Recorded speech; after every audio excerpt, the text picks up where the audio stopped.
The kitchen was dark except for the small oil lamp on the table between us, and I remember the way the light caught the edge of her coffee cup as she pushed it toward me with both hands.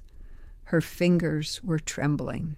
My daughter Rebecca was 31 years old, a mother of 4, a baptized member of our church for 12 years, and she was about to tell me something that would split my heart in half and leave it that way for the rest of my life.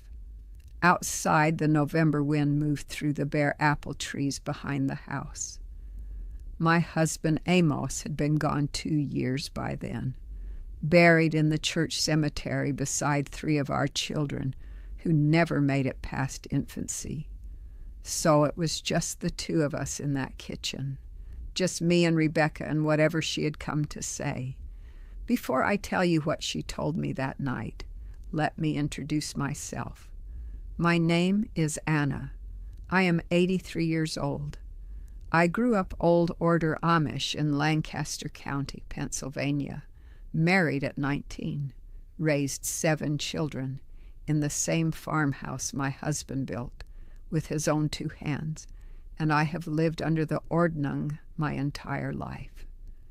This is Hannah, the Amish girl, the channel where the truths we were never permitted to speak finally find their voice. If you want to hear what the older women carry in silence, the things we never told even our own daughters, please subscribe and tap the like button. And in the comments, tell me, did your mother ever tell you the truth about her own life? Or did you only learn it after she was gone? Now let me bring you back to that kitchen. Rebecca had driven her buggy over after supper, which was unusual. She had her own farm 3 miles down the road, 4 children to put to bed, a husband named Mervyn who expected her home before dark. When I heard the horse on the gravel, I thought something was wrong with one of the children. I opened the door with my heart already climbing into my throat. She stood on the porch in her black bonnet and gray shawl, and she said, "Ma'am, can I come in? I need to talk to you alone." I made coffee. That is what you do. You make coffee and you wait. The Amish way is to let silence carry what words cannot. We sat at that table for almost 10 minutes without speaking. I watched her hands. They were the same hands I had taught to knead bread when she was 6 years old, the same hands I had bandaged when she cut herself peeling potatoes at 9, the same hands that had held her own babies, 4 of them, each one delivered in the upstairs bedroom of her farmhouse, with my sister Mary attending. Finally, she looked up at me and she said, "Ma'am, I am leaving. I have made my decision. Mervyn does not know yet. I am telling you first because you are my mother, and I owe you that. I want you to understand what those words meant in our world. Leaving does not mean leaving a marriage. It does not mean leaving a town. In the old order, leaving means leaving everything. The church, the family, the only language you ever heard spoken at home, the only clothes you ever wore, the only God you were ever taught to know. It means the meidung, the shunning. It means that for the rest of your life, the people who raised you will not eat at the same table with you, will not accept gifts from your hand, will not speak your name in their homes. A baptized Amish person who leaves is considered to have broken a sacred vow. There is no quiet exit. There is only the closing of a door that does not open again. And Rebecca was baptized. She had knelt before the bishop at 19 and made her vow. She knew exactly what she was choosing. I did not cry. That came later, alone, after she had gone home. In the kitchen, I just held my coffee cup and asked her the only question I could think of. I said, "Why now? Why tonight?" And what she said next is the part I have carried in my chest for the last 12 years. She said, "Ma'am, I have been quiet for 31 years. I have done everything right. I learned the prayers in High German before I could even read English. I wore the cap. I married the man Dade approved of. I bore him children without complaining when my body was tired. I sat on the hard bench through every preaching service. I did not ask the questions I wanted to ask. And last week I realized, I am going to die one day, ma'am. I am going to die. And if I keep living this life, the woman who dies in this bed will not be me. She will be the shape of me that everyone else built." I had no answer for her. I am 83 years old now, and I still do not have an answer for her. Here is what I want you to understand about being an old order Amish mother. We are taught from the cradle that obedience is love, that a quiet woman is a holy woman, that to question the Ordnung is to question God Himself. When I was Rebecca's age, I did not even have the words to think the thoughts she was speaking. The English language we used outside the home was for shopkeepers and tax collectors. The Pennsylvania Dutch we used inside the home did not have a vocabulary for what she was describing. There is no Pennsylvania Dutch word for autonomy. There is no Pennsylvania Dutch word for the slow, private dying of a soul that has never been allowed to choose. She told me other things that night. She told me she had been reading books from the library in town. The librarian, an English woman named Mrs. Hostetler, had been quietly handing her novels and biographies for 3 years. Rebecca had been hiding them in the rafters of the wash house. She told me she had a bank account I did not know about. She had been selling extra eggs and quilted pot holders at the farmer's market and saving every dollar in a savings account at the bank in Strasbourg. She had $1,100 saved, $1,100 and a borrowed suitcase, and the phone number of a Mennonite woman in Ohio who helped people like her start over. I listened to her describe this entire secret life, and I felt something I had never felt before about my own daughter. I felt like I was meeting her for the first time. Now here is what I want to say very carefully, because this is the heart of it. I did not agree with her. I want to be honest with you. In that kitchen, that night, I did not agree with what she was doing. I believed she was making a mistake that would damn her soul. I believed Mervyn was a good man, that her children needed their mother in the home where they had been born, that the world outside our community was a wilderness she could not survive. I believed the bishop was right, and the Ordnung was right, and my whole life had been right. So I told her not to go. I told her she was tired.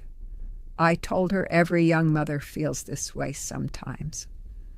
I told her the church had counsel for these moments, that she could speak with the bishop's wife, that prayer and fasting would settle her heart. I told her to think of her children, of Mervyn, of her father in the grave. I told her she had made a vow before God, and a vow before God cannot be unmade by a feeling in the night. She let me say all of it. She did not interrupt me once. Then she stood up from the table, walked around to my side, knelt down on the wooden floor of that kitchen, and put her head in my lap, the way she used to do when she was a little girl with a fever. And she said, "Ma'am, I knew you would say that. I am not asking for your permission. I am asking for your memory. Please remember me as I really was, not as the daughter who left, but as the daughter who tried for 31 years to stay." I put my hand on her hair. Her cap was tied tight under her chin. I could feel the bones of her shoulders through the shawl, and I did not say what I should have said. I want you to understand that. I am 83 years old, and this is the regret I will take to my grave. I did not say I love you no matter what. I did not say I will write to you. I did not say I understand.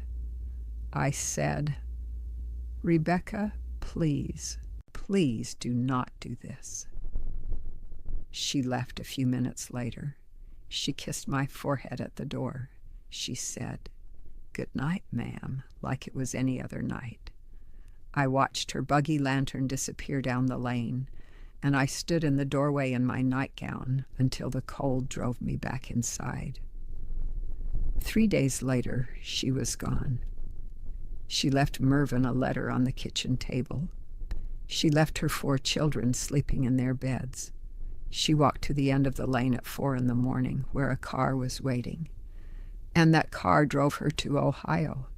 And from Ohio, she went somewhere else. And from somewhere else, she went somewhere else again. The maiden came down within the week. The bishop himself walked to my house and sat in this same kitchen and told me what my obligations were. I could not write to her. I could not accept letters from her. If she came to my door, I could give her water, but not food. I could not embrace her. I could not sit at a table with her. He spoke kindly. He had known me my entire life. He had baptized Rebecca with his own hands. There were tears in his eyes. But the Ordnung is the Ordnung, and a mother who breaks the shunning becomes a soul in danger herself. I obeyed. For a long time, I obeyed. Here is what no one tells you about the Meidung when it falls on your own child. It does not feel like discipline. It feels like bearing someone who is still alive. Every morning for years, I would wake up, and for the first half second, I would forget. And then I would remember. And then I would have to live another day with the remembering. I went to church. I sang the slow songs from the Ausbund. I sat with the other widows.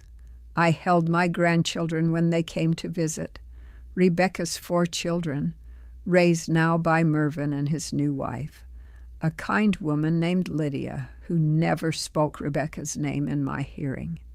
The first letter came on my 74th birthday.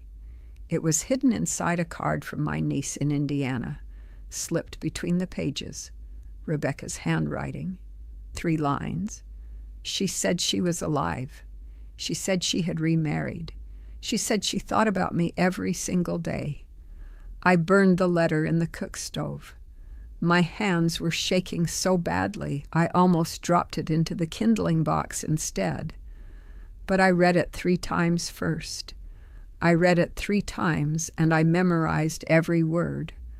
And I have repeated those 3 lines to myself every night before I sleep for the past 9 years. Here is the part I have never told anyone. Not the bishop, not my surviving children, not my sister Mary, who is the closest thing I have to a confidant in this world. Last spring, when I turned 83, I wrote a letter back. I sat at this same kitchen table where Rebecca knelt at my feet 12 years ago, and I wrote her a letter on the good stationery I keep for funerals. I told her that I had been wrong that night. I told her I should have said I love you. I told her that I have lived 83 years inside the Ordnung, and I do not regret my life, but I have come to believe that what a mother owes her daughter is bigger than what any church can give or take away. I told her I have a great-granddaughter I have never met, born to her in the English world, and I asked if there was any way at all, that I could see this child once before I die. I have not sent the letter yet.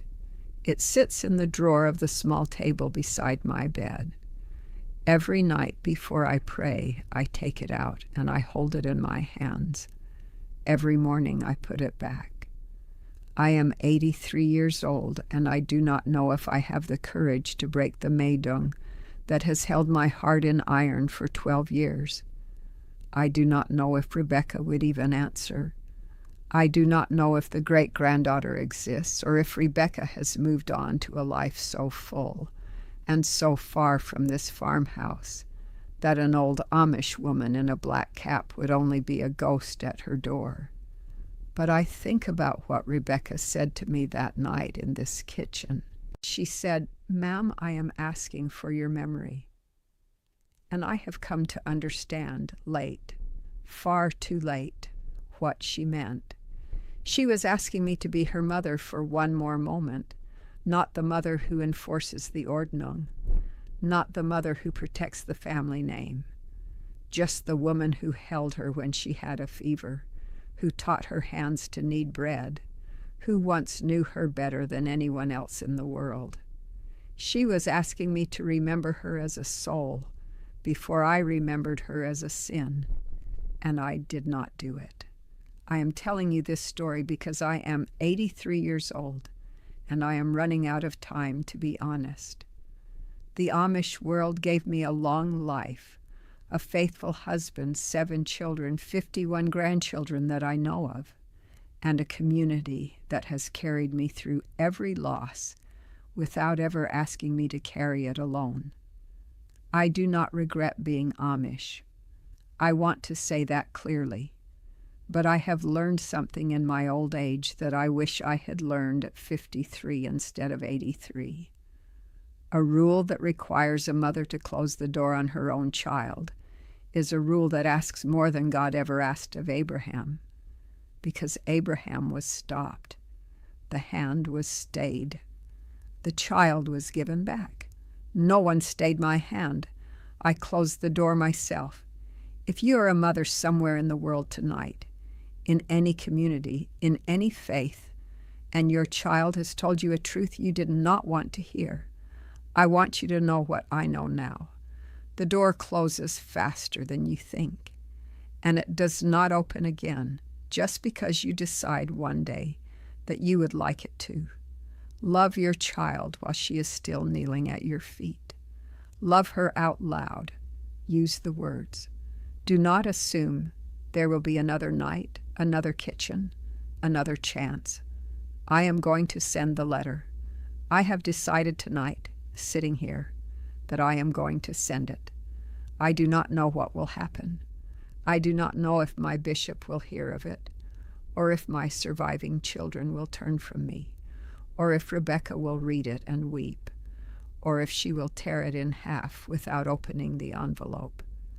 I only know that I have one thing left to give her in this life, and it is the memory she asked me for 12 years ago. The memory of a mother who finally said the right words, even if she said them too late. If this story reached something in you, tell me in the comments. Tell me about the door in your own life, the one that closed too quietly, the one you wish you could open again. And if you want to hear more truths from the women behind the prayer cap, the old ones, the ones whose stories have been waiting 80 years to be spoken, subscribe to Hannah the Amish Girl. There is still so much I have not said. Until next time, hold your children close while they are still close enough to hold. The night you think you have tomorrow is often the last one you are given.